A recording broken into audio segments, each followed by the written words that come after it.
तो आज हम डिस्कस करेंगे फर्स्ट एंटीनेटल केयर विजिट के बारे में। प्रीवियस वीडियो में हमने डिस्कस किया था एंटीनेटल केयर क्या होती है, क्यों दी जाती है, कैसे दी जाती है, किसके द्वारा दी जाती है, एंड जो ये प्रेग्नेंट वुमेंस होती है उनके डाइट प्लान के बारे में डिस्कस किया था।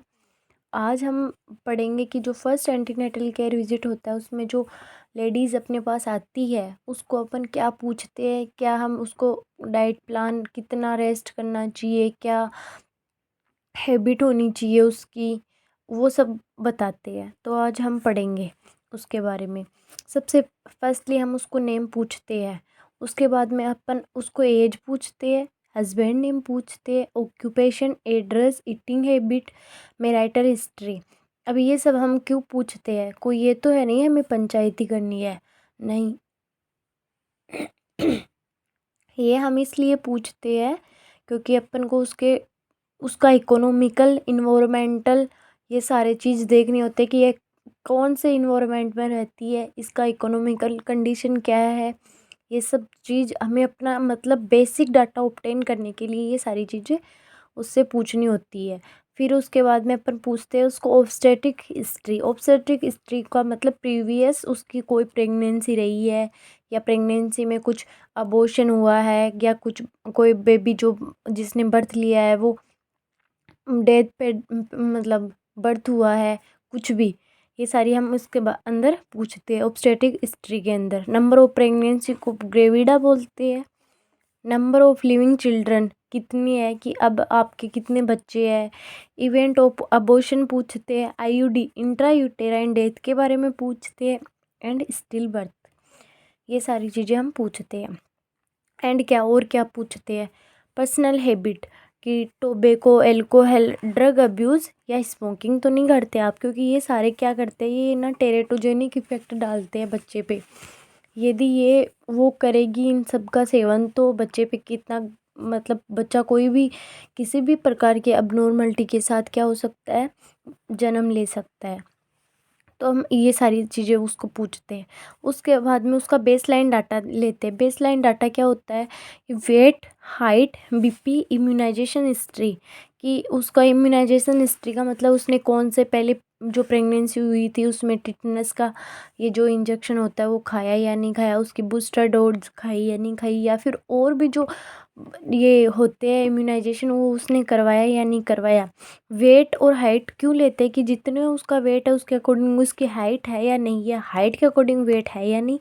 और बीपी तो सबसे मोस्ट इम्पॉर्टेंट होती है, क्योंकि प्रेगनेंसी में बीपी बीपी यानी ब्लड प्रेशर से बहुत सारे मतलब इसको वो आती है, अबनॉर्मलिटी आती है। सो इसलिए हम इतनी सारी बातें पूछते हैं उसको। आगे देखते हैं। अब आता है कि एग्जामिनेशन क्या क्या करते हैं हम। तो हम जनरल फिजिकल एग्जामिनेशन करते हैं, उसमें वही weight, height and BP vitals वाला आता है। इसमें देखना, उसमें एडिमा चेक करते हैं कि जो प्रेग्नेंट लेडीज़ आई है उसके अंदर ये एडिमा है कि नहीं है। एडिमा है मतलब क्या है? सीधी सी बात है, वो एनीमिया, एनीमिक है, उसमें बीपी ये जो ब्लड है वो नहीं है, तो हम उसमें एडिमा चेक करते हैं। ठीक है। ब्लड इन्वेस्टिगेशन करवाते हैं। ब्लड इन्वेस्टिगेशन में क्या देखते हैं? उसका हीमोग्लोबिन ठीक है या नहीं। हीमेटोक्रिट, हीमेटोक्रिट वैल्यू क्या होती है? कि WBC, RBC एंड जो प्लेटलेट्स है उसका मतलब कुल मिला के जो ब्लड सेल्स होती है उनको काउंट, जो कलेक्ट में काउंट करके जो जिसको बोलते हैं वो बोलते हैं हीमेटोक्रिट वैल्यू। और क्या है कि प्लेटलेट्स चेक करते हैं, ब्लड शुगर, ये सारी क्यों चेक करते हैं? उस वो आती है फर्स्ट ट्राइमेस्टर में, तभी हम स्टार्ट में ही जो फर्स्ट एंटीनेटल केयर विजिट होता है उसमें अपन ये सारे क्यों करते हैं? क्योंकि कुछ भी अबनॉर्मलिटी है तो अपन उसको अर्ली से अर्ली डिटेक्शन करें एंड प्रिवेंशन करें उसको, कोई भी किसी भी प्रकार की अबनॉर्मलिटी होने से। इसलिए अपन ये सारी चीज़ें देखते हैं। यूरिन एग्जामिनेशन करवाते हैं। यूरिन एग्जामिनेशन क्यों कराते हैं? कि यूरिन में कहीं प्रोटीन तो नहीं है, बैक्टीरिया तो नहीं है, क्योंकि बैक्टीरिया होगा तो हमें पता है इन्फेक्शन है, प्रोटीन है तो हमें पता है आगे जाके उसको बहुत सारी प्रॉब्लम हो सकती है। ग्लूकोज देखते हैं। फिर वापस क्या है, ऑब्स्टेटिकल एग्जामिनेशन। ऑब्स्टेटिकल एग्जामिनेशन क्यों करते हैं कि उसके जो उसकी बॉडी है, जो उसकी ऑब्स्टेटिकल पार्ट्स है हमारी बॉडी के, उनमें तो कोई मतलब अबनॉर्मलिटी नहीं है पहले से, वो सारी देख, क्योंकि जब बच्चा जन्म लेगा तो इस सारी चीज़ों के बारे में पहले से अपन को पता होना चाहिए।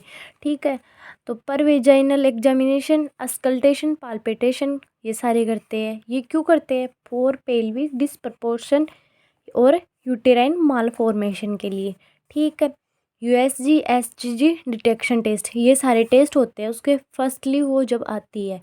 अब ये तो हमने टेस्ट की है, इसके बाद में हम उसको क्या रिकमेंडेशन करेंगे, क्या बताएंगे कि आपको क्या खाना है, ये सारी आ गई, अपन देख लिए अपन ने कि क्या हुआ क्या नहीं हुआ। उसके बाद में अपन क्या करेंगे, उसको अपनी सलाह देके, रिकमेंडेशन का मतलब सलाह क्या देके हम उसको क्या सजेस्ट करेंगे। ठीक है, तो उसके बारे में पढ़ेंगे। उसको हम बताएंगे कि आपको रेस्ट करना है मिनिमम 10 आवर, तो आपको रेस्ट करना ही है, चाहे दिन में चाहे रात में। दिन रात की बात नहीं है, 10 आवर आपको सोना ही सोना है। स्पेशली आपको first trimester and third trimester में आपको 10 आवर की आपकी जो नींद है वो पूरी होनी चाहिए। आप क्यों होनी चाहिए? जिससे उसकी स्लीपिंग साइकिल है वो रेगुलरली मेंटेन रहे। डाइट में क्या लेना आपको? डाइट में ऐसी चीज़ लेनी है जो इजीली डाइजेस्ट हो जाए।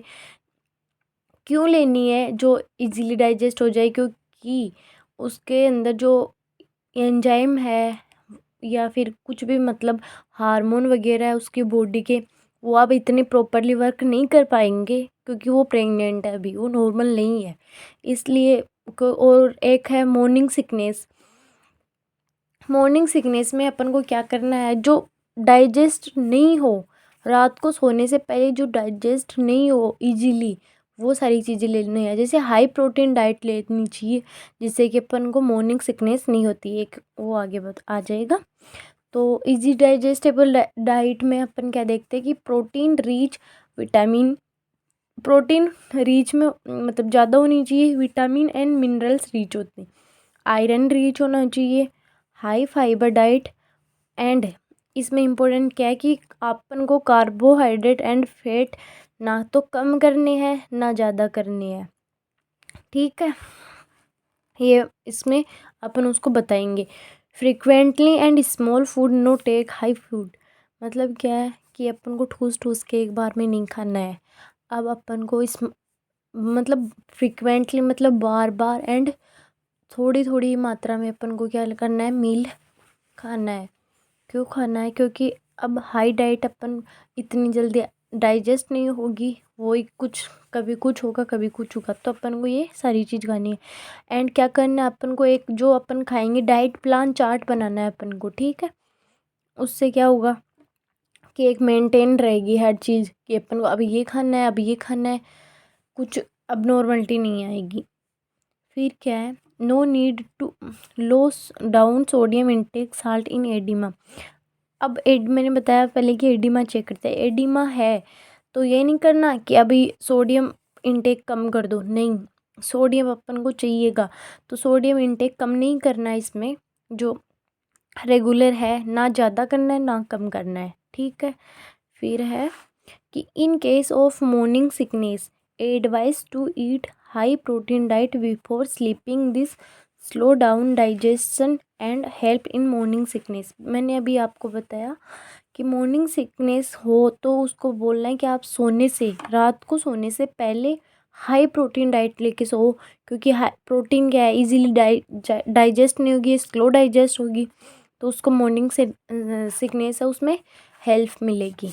अब अपन आगे पढ़ते हैं कि उसको हाइजीन के बारे में क्या बताना है। ठीक है, तो हाइजीन उसको बोलना है हमेशा आपको बाथिंग करनी है, ये नहीं अब आप बाथिंग नहीं करोगे, आपको बहुत हाइजीन का ध्यान रखना है। क्योंकि इसमें क्या होता है, बॉडी बहुत ज़्यादा सेंसिटिव होती है तो इन्फेक्शन होने के सबसे ज़्यादा चांस होते हैं।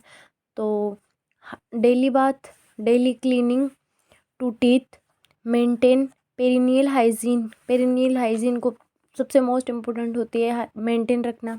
ब्रेस्ट केयर अपन को साथ में करनी है। Breast engorgement can be prevented by wearing supportive ब्रेसिव।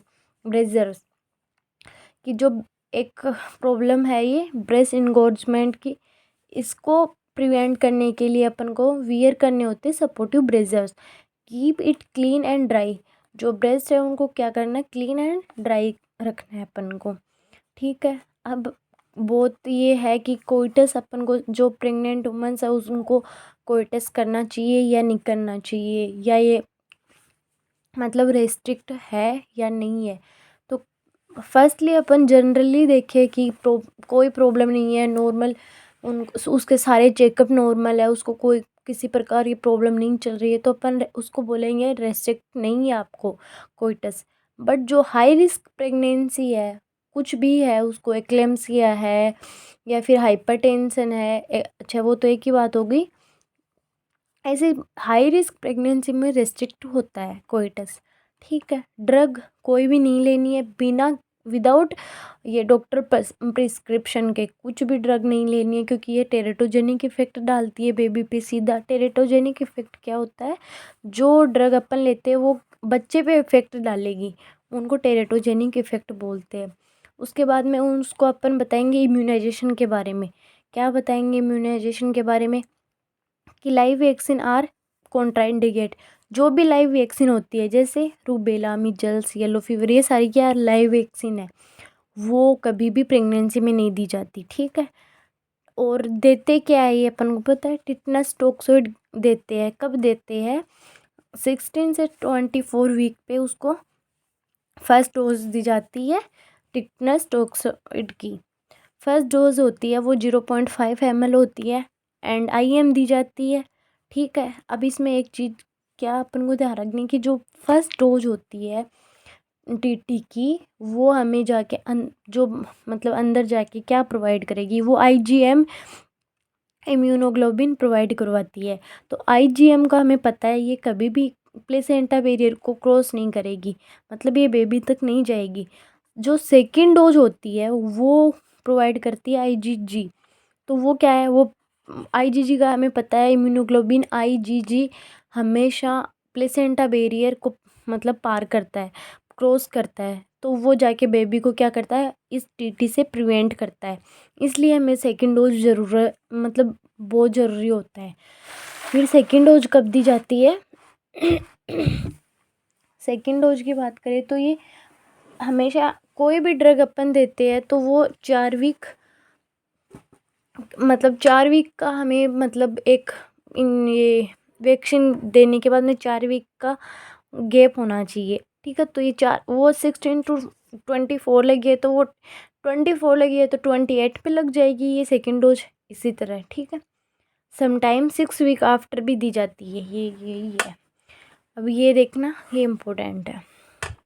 ये क्या बोल रहा है कि if previous pregnancy was with in 3 year and both TT dose was dose will taken, then in next pregnancy only one dose can be given।